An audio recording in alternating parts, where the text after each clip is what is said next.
Vesicular transport. Vesicles எப்படி form ஆகி அந்த வெசிகிள்ஸ் எப்படி ஒவ்வொரு ஆர்கனல் டு ஆர்கனல் அதுக்கப்புறம் சைட்டோபிளாசம்க்கு எப்படி டிரான்ஸ்ஃபர் ஆகுது அப்படின்றத நம்ம இப்போ பார்ப்போம். ஸோ முதல்ல நம்ம பார்க்க போகிறது எண்டோபிளாஸ்மிக் ரெட்டிகுலம்ல இருந்து கோல்கைக்கு எப்படி இந்த வெசிகிள்ஸ் வந்து டிரான்ஸ்ஃபர் ஆகுது அப்படின்னு. ஸோ வெசிகிள்ஸ் எதை எடுத்துட்டு போகும் அப்படின்னு நம்ம பார்த்தோம்னா புரோட்டீன். ஸோ அந்த புரோட்டீன் தான் வெசிகிள்ஸ் மூலயமா டிரான்ஸ்போர்ட் ஆகப்படுது. பட் நம்ம இந்த லெக்சர்ல பார்க்க போகிறது வந்து வெசிகிள்ஸ் உருவாகிறதுக்கு ஹெல்ப் பண்ணக்கூடிய புரோட்டீன்ஸ் தான். ஸோ ஃபர்ஸ்ட் புரோட்டீன் டிரான்ஸ்போர்ட் நியூக்ளியஸ்ல இருந்து நம்மளுக்கு எண்டோபிளாஸ்மிக் ரெட்டிகுலம்க்கு டிரான்ஸ்ஃபர் ஆகும். ஸோ இந்த எண்டோபிளாஸ்மிக் ரெட்டிகுலம்ல இருந்து தான் வெசிகிள்ஸ் கிரியேட் ஆகி ஸோ நெக்ஸ்ட் கோல்கை அப்பாரட்டஸ்க்கு மூவ் ஆகும். ஸோ இந்த வெசிகிள்ஸ் தான் நெக்ஸ்ட் மூவ் ஆகக்கூடியது கோல்கை அப்பாரட்டஸ்க்கு.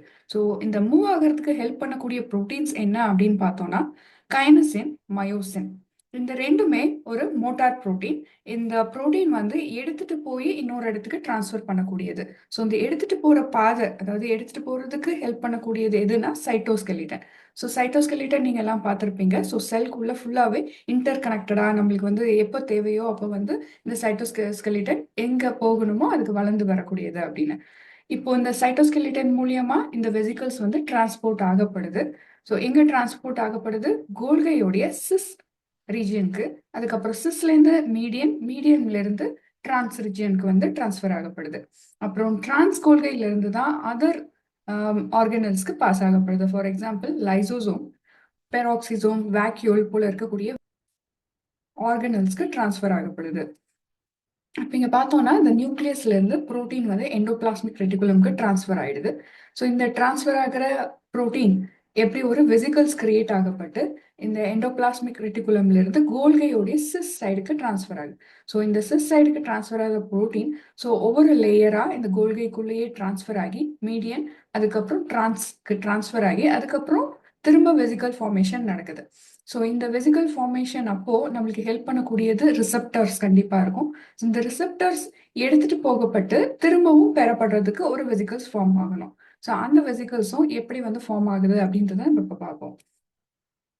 இப்போ இந்த கிளியர் பிக்சர்ல பார்த்தோம்னா தெரியும், இங்க இருக்கக்கூடிய ரஃப் எண்டோபிளாஸ்மிக்குள்ள நம்மளுக்கு டிரான்ஸ்போர்ட் கார்கோவும் கிளைகோசிலைசேஷன் என்சைம்ஸும் இருக்கு. ஸோ இந்த என்சைம்ஸ் அண்ட் கார்கோ ப்ரோட்டீன்ஸ் எல்லாம் வந்து டிரான்ஸ்ஃபர் ஆகப்படணும். எதுக்கு? கோல்கைக்கு. ஸோ இங்க பாத்தீங்கன்னா இங்க ஒரு வெசிகல் கிரியேட் ஆகப்படுது. இந்த எண்டோபிளாஸ்மிக் ரெட்டிகுலம்ல இருந்து கோல்கைக்கு கிரியேட் ஆகப்படுற வெசிகல்ஸ் கோட் ஆகப்படுவது எதனால அப்படின்னா கோப்2 கோட் ப்ரோட்டீன்னால. ஸோ இந்த கோப்2 கோட் ப்ரோட்டீன் வந்து பைண்ட் ஆனதுக்கு அப்புறமா தான் இந்த வெசிகல்ஸ் கிரியேட் ஆகி அதுக்கப்புறம் இந்த எண்டோபிளாஸ்மிக் கோல்கை காம்ப்ளெக்ஸ் ரீஜியனுக்கோ ஆர் இந்த டைரக்டா கோல்கைக்கோ வந்து சென்றடையுது. ஸோ இந்த கோல்கையில இருந்து இந்த மீடியன் கோல்கை அதுக்கப்புறம் டிரான்ஸ் கோல்கைக்கு டிரான்ஸ்ஃபர் ஆகிறதுக்கு நம்ம கோப்1 ப்ரோட்டீன். ஸோ இப்போ நம்ம எண்டோபிளாஸ்மிக் ரெட்டிகுலம்னு கோல்கைக்கு கோப்2 பார்த்தோம் இல்லைங்களா? அதே மாதிரி இப்போ கோல்கையில இருந்து திரும்ப எண்டோபிளாஸ்மிக் ரெட்டிகுலம்க்கு வரணும் அப்படின்னா இந்த வெசிகல்ஸ் எந்த ப்ரோட்டீன் மூலியமா கோட் ஆகப்படும் அப்படின்னு பார்த்தோம்னா கோப்1 ப்ரோட்டீன். ஸோ இந்த கோப்1 ப்ரோட்டீனோட ஹெல்ப் மூலியமா வெசிகல்ஸ் வந்து உள்ள இருக்க வேண்டிய ப்ரோட்டீன் ஆர் ரிட்டர்ன் பண்ண வேண்டிய ரிசெப்டர்ஸை திரும்ப கொண்டு வந்து இந்த ரஃப் எண்டோபிளாஸ்மிக் ரெட்டிகுலம்க்கு சேர்க்குது. ஸோ இங்க இருந்து போற இந்த pathway endoplasmic reticulum to கோல்கை anterograde moving vesicles அப்படின்னும், அப்புறம் கோல்கையில இருந்து எண்டோபிளாஸ்மிக் ரெட்டிகுலம்க்கு வரக்கூடிய இந்த வெசிகல்ஸ் டிரான்ஸ்ஃபரை என்ன சொல்றாங்க அப்படின்னா ரெட்டிரோகிரேட் மூவிங் வெசிகல்ஸ். இப்போ நம்மளுக்கு இந்த கோல்கைக்கு போய் சேர்ந்துருச்சு வெசிகல்ஸ் அண்ட் ப்ரோட்டீன்ஸ் உள்ளேயும் டிரான்ஸ்ஃபர் ஆயிடுச்சு. ஸோ இந்த கோல்கை டிரான்ஸ் கோல்கையில இருந்து திரும்ப நம்மளுக்கு இந்த மாதிரி எண்டோசோம் ஆர் லைசோசோம் வேக்யூலுக்கு போய் சேரணும் அப்படின்னா அதுக்கு மேல கோட் ஆகிற ப்ரோட்டீன் வந்து கிளாத்ரின். ஸோ நம்மளுக்கு இங்க 3 கோட் ப்ரோட்டீன் பார்த்துருக்கோம், கோப்1, கோப்2 அண்ட் கிளாத்ரின். இப்போ இந்த 3 கோட் ப்ரோட்டீனும் எப்படி ஃபங்க்ஷன் ஆகுது, அதனுடைய ஃபேக்டர்ஸ் என்ன, ப்ரோட்டீன் நேம்ஸ் என்ன அப்படின்னு பார்ப்போம். இப்பதான் பார்த்தோம் கோல்கை லூமென்ல இருந்து கிரியேட் ஆகக்கூடிய வெசிகல்ஸ், அதனால இது மேல கோட் ஆகிற ப்ரோட்டீன் கோப்1. ஸோ இந்த கோப்1க்கு ஹெல்ப் பண்ணக்கூடியது இந்த ஏஆர்எஃப். ஏஆர்எஃப்ன்ற ஃபேக்டர் வந்து நம்மளுக்கு இந்த வெசிகல்ஸோடைய லேயரும், அதாவது கோல்கை லூமனோடைய லேயர் வெசிக்கலா கிரியேட் பண்றதுக்கு ஃபர்ஸ்ட் இந்த வெளியில இருக்கக்கூடிய அடாப்டர்ஸை கொண்டு வந்து சேர்க்கணும். ஸோ அந்த சேர்க்கிற வேலையை பார்க்கறது எது அப்படின்னா ஏஆர்எஃப். ஏஆர்எஃப் அப்படின்னா நம்மளுக்கு ஏடிபி ரைபோசலைசேஷன் ஃபேக்டர்.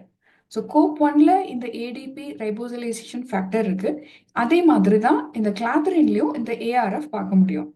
இந்த ஏடிபி ரைபோசலைசேஷன் ஃபேக்டர் எது ரிக்வயர் பண்ணும் அப்படின்னு சொன்னாக்கா ஏஆர்என்ஓ, அந்த ARF nucleotide binding side opener அப்படின்னு சொல்றோம்.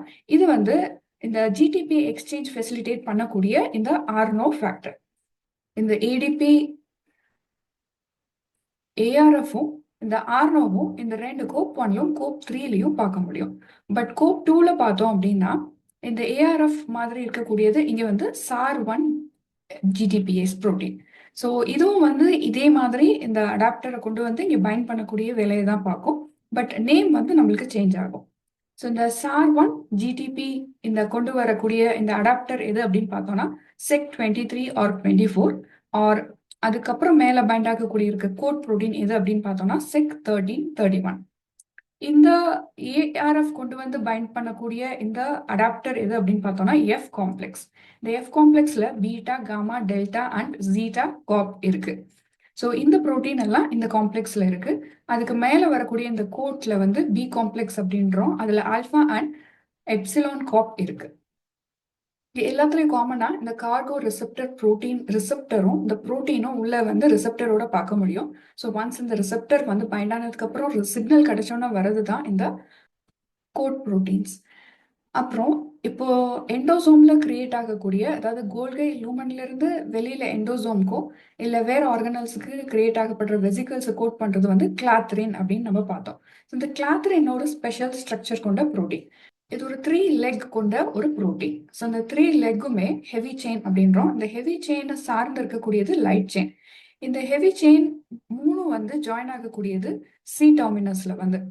அப்புறம் இது கூட சார்ந்திருக்கிற இந்த லைட் செயின் எதுக்கு உதவும் அப்படின்னு பார்த்தோம்னா accidental interaction of clathrin molecule இந்த சைட்டோபிளாசம் கூட ஆக்சிடென்டல் இன்டராக்ஷன் நடக்காம பார்த்துக்கிறதுக்கு. ஸோ இந்த 3 கால் இருக்கிறதுனால இதை கிளாத்ரின் ட்ரைஸ்கிலியான்ஸ் சப் யூனிட் அப்படின்னு சொல்றோம். ஸோ இந்த ஒவ்வொரு சப் யூனிட்டும் சேர்ந்து தான் இந்த ஒரு ஃபுல் கோட் வந்து கிரியேட் ஆகப்படும். இப்போ இந்த கோப் 1 கிளாத்ரின் இது ரெண்டுக்கும் நம்ம முன்னாடியே பார்த்துட்டோம்.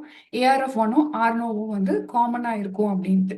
பட் கோப் 2க்கு வந்து SRP1P ஆர் SEC12P புரோட்டீன் வந்து இருக்கும் அப்படின்னு வந்து டிஃபரன்ஸ் வந்து நம்ம பார்த்தோம் முன்னாடியே.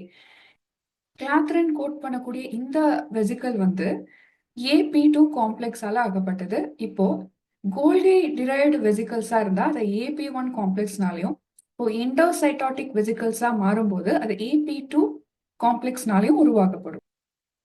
ஸோ ஒன்ஸ் இந்த 3 வெசிக்கல்ஸுமே 3 டைப் ஆஃப் வெசிக்கல்ஸுமே ஒரே மாதிரி தான் அந்த கோட் ப்ரோட்டீனை ஃபார்ம் பண்ணும். ஸோ ஃபார்ம் பண்ணதுக்கு அப்புறம் இருக்கக்கூடிய ஸ்ட்ரக்சர் எப்படி இருக்கும் அப்படின்னு பார்த்தோம்னா ஹெக்ஸகானல் அண்ட் பென்டகானல் ஷேப் கொண்ட ஒரு பால் ஸ்ட்ரக்சரை பார்க்க முடியும். இப்போ இந்த கோட் ப்ரோட்டீன் வெசிக்கலை ஒரு ஆர்கனல்ல இருந்து இன்னொரு ஆர்கனலுக்கு ஷிஃப்ட் ஆனதுக்கு அப்புறமா நம்மளுக்கு இந்த கோப் 1 அண்ட் கோப் 2 வெசிக்கல்ஸ் ஈஸியா வந்து ரிலீஸ் ஆகி நம்மளுக்கு ஷிஃப்ட் ஆகப்படும். ஸோ அதுக்கு தேவைப்படுறது ஏஆர்எஃப் ஆர் SAR1ல இருக்கக்கூடிய ஜிபிஎஸ் ஆக்டிவேட்டர் தான். ஸோ இந்த ஆக்டிவேட்டர் மூலியமா இந்த வெசிக்கல்ஸ் வந்து ஈஸியா ஒரு ஆர்கனல்ல இருந்து இன்னொரு ஆர்கனலுக்கு பிஞ்ச் ஆகி போய் ஜாயின் பண்ண முடியும். ஸோ அப்போ வந்து இந்த கோட் ப்ரோட்டீனோடைய அந்த வீக்கனிங் நடக்கிறது இந்த ஜிடிபிஎஸ் ஆக்டிவேட்டர் மூலியமா தான். ஆனா இந்த கிளாத்ரின் கோட்டட் வெசிக்கல்ஸ் இந்த கோப் 1 கோப் 2 மாதிரி ஈஸியா பிஞ்ச் ஆஃப் ஆகாம அதுக்குன்னு ஒரு தனி ஸ்பெஷல் புரோட்டீன் தேவை பிஞ்ச் ஆஃப் பண்றதுக்கு. ஸோ அந்த புரோட்டீன் என்ன அப்படின்னு பார்த்தோம்னா டைனமின். ஸோ இந்த டைனமின் ஒரு ஜிடிபிஎஸ் புரோட்டீன் தான். ஸோ இந்த ஜிடிபிஎஸ் ஸோ ஒன்ஸ் இந்த கிளாத்ரின் கோட்டட் வெசிக்கல் ஃபுல்லா ஃபார்ம் ஆனதுக்கு அப்புறம் வந்து பைண்ட் ஆகி டைனமிக் நியூஸ் அப்படின்றாங்க. இதை டைட்டன் பண்ணி பிஞ்ச் ஆஃப் பண்ணி இந்த வெசிக்கலை தனியா கிரியேட் பண்ணுது. ஸோ இதுக்கு உதவக்கூடிய புரோட்டீன் அதாவது ஏடிபிஎஸ் என்ன அப்படின்னா HSC70 ATPase. இந்த ATPase தான் வந்து இந்த கோட் புரோட்டீனை வீக்கன் பண்ணி அன்கோட் பண்ணக்கூடியதா இருக்கு. இப்போ நம்ம இந்த வெசிக்கல்ஸ் ஃபுல்லா கிரியேட் ஆகிறத நம்ம பார்த்துட்டோம். அதுக்கு ஹெல்ப் பண்ணக்கூடிய இந்த புரோட்டீன்ஸை பார்த்தாச்சு.